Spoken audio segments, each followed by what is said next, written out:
Hello everyone, good morning. এই যে সকালবেলা স্নান করে নিয়েছে আর খুব সুন্দর রোদ উঠেছে দেখো। তো পর্দাটা সরিয়ে দিলাম, ছাদে গিয়ে জামা কাপড় মেলে দিয়ে চলে আসলাম। তো এই যে এখন আমি বিছানাটা তুলে নেব। তো পিকু থেকে চলে গেছে স্কুলে, ওর বাবা নিয়ে গেছে। তো এই যে বিছানাটা তুলে তারপরে যাব রান্নাঘরে গিয়ে সবার আগে খাবো চা। কারণ আমি সকালবেলা উঠে চা খাই না, আমি অনেকটা পরেই চা খাই। আমার সাথে সাথে চা খেতে ভালো লাগে না।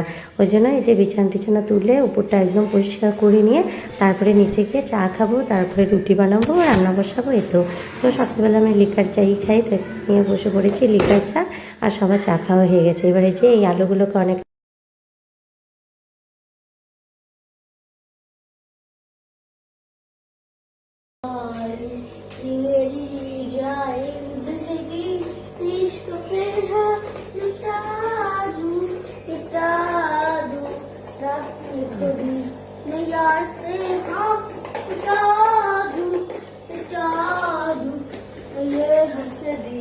পিকুকে করাবো স্নান। তার আগে পিকুর একটা গান শুনে নাও, খুব সুন্দর গান করছে।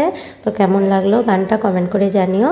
ভিডিওটাও এখানে রাখছি। সবাই ভালো থেকো, সুস্থ থেকো, টাটা।